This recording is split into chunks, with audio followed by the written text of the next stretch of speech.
Banyak sekali pesantren-pesantren di Indonesia yang sekarang palsu. Jadi di Indonesia tuh kalau berlabel agama itu menguntungkan sekali bisnisnya. Kritik saya terhadap pesantren. Nah ini kritik terhadap pesantren juga sekarang cukup mengemuka dan jumlah santri di seluruh Indonesia turun dari tahun ke tahun. Karena pemberitaan yang masif terkait dengan pesantren dan kritikan terhadap pesantren itu gitu. Ya karena banyak kasus-kasus yang akhirnya terungkap. Nah, ini harus terus-terusan disuarakan, bukan saya membenci pesantren. Sekali lagi ya, saya tuh sangat mencintai pesantren sampai-sampai saya harus melawan pesantren-pesantren palsu yang mengatasnamakan ajaran pesantren. Kan begitu. Jadi kayak kemarin ada kiai di Semarang. Dia itu marah sama saya. Kenapa bikin konten mengedeskreditkan pesantren? Saya jelaskan, dia diam. Beberapa bulan kemudian dia kontak lagi. Dia bilang, aduh saya sampai nangis-nangis lihat konten Pak Gembul. Terima kasih banyak.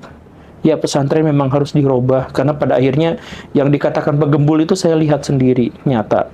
Dalam hal apa? Dalam hal banyak sekali pesantren-pesantren di Indonesia yang sekarang palsu. Dan mereka ada hanya untuk minta sumbangan di YouTube. Mereka tampilkan, lihat Quran kami sampulnya sudah rusak. Lihat santri-santri kami tidak tidur di kasur tapi hanya di lantai. Lihat makannya cuma pakai Royco dan sebagainya. Itu ternyata banyak di antara itu tuh pesantren palsu. Jadi anak yatim piatu dikumpulin di satu tempat, nggak diajarin, nggak di apa, cuma di video aja. Oh. Iya. Nah, diajarin ngaji ya seadanya, nggak ada kurikulum, nggak ada apa, ya cuma untuk disorot aja kayak gitu. Terus minta sumbangan dan akhirnya dapat uang. Itu kan modus. Jadi di Indonesia tuh kalau berlabel agama itu menguntungkan sekali bisnisnya. Dia itu buka pesantren tahfidz Quran, mengatasnamakan Nahdlatul Ulama. Lalu 21 santrinya dicabuli. Sekian diantaranya hamil. Dan udah ada yang melahirkan. Bagaimana ceritanya? Itu mengatasnamakan lembaga tahfidz Quran. Dan lembaga tahfidz Quran itu bagaimana itu ada puluhan santriwati, semua perempuan di sana itu bisa dibiayai. Ya kerjaannya adalah minta-minta sumbangan ke perusahaan-perusahaan, ke tokoh-tokoh. Mirip preman dong ya? Apa? Kayak preman sistemnya. Sedikit lebih buruk, karena kalau preman itu emang mengatasnamakan premanisme. Ini dibungkus dengan agama. Nah ini dibungkus dengan agama. Nah, jadi coba kalau misalkan pelakunya preman, ya udah selesai. Kita semua tahu preman itu begitu. Tapi kalau ini agama, jadi agama Islam yang dirujak di mana-mana, yang dipermalukan di mana-mana. Jadi ada tuh pesantrennya Gus Miftah yang kemarin itu populer. Ibunya bagi-bagi makanan, santrinya tuh jalan bebek, gak berdiri untuk menerima makanan gini. Ya kok sampai segitunya, di mana ada ajaran Islam yang seperti itu. Tapi itu mengatasnamakan pesantren, mengatasnamakan Islam. Coba saya tanya, mana ada sahabat Nabi yang ketemu sama Nabi itu jalan bebek? Gak ada.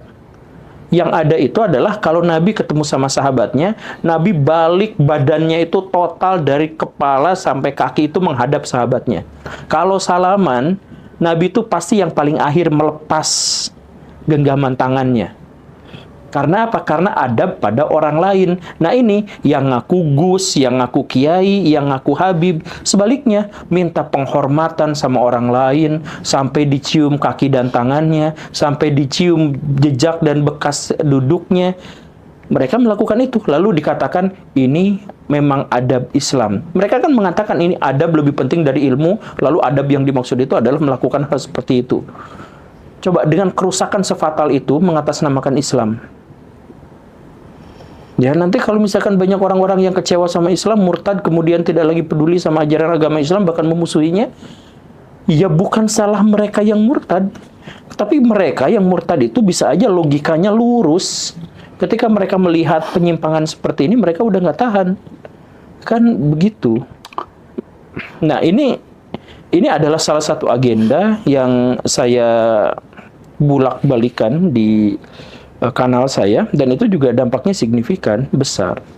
Jadi orang-orang juga sudah mulai kritis dan skeptis. Saya tidak melarang orang yang pesantren, karena sekali lagi pesantren itu satu lembaga yang secara historis sangat berdampak besar buat kebaikan Indonesia. Tetapi pemalsu-pemalsu inilah yang mengatasnamakan, itulah yang harus disingkirkan. Jangan sampai agama ini dijadikan sebagai alat untuk mencari harta haram. Ini menyangkut semua agama dan kepercayaan ya, karena yang selain Islam aliran kebatinan juga banyak yang seperti itu sekarang. Betul. Aliran kebatinan tuh yang jadi aliran kebatinan justru sekarang menebar kebencian tuh banyak. Aliran kebatinan yang minta sodakoh dan sumbangan itu juga sekarang banyak. Ya, kita akan perangi itu juga. Sekali lagi, kita nggak peduli sama golongannya, nggak peduli sama kelompoknya, kita peduli pada perbuatannya. Tapi ini urusan mental sebenarnya ya.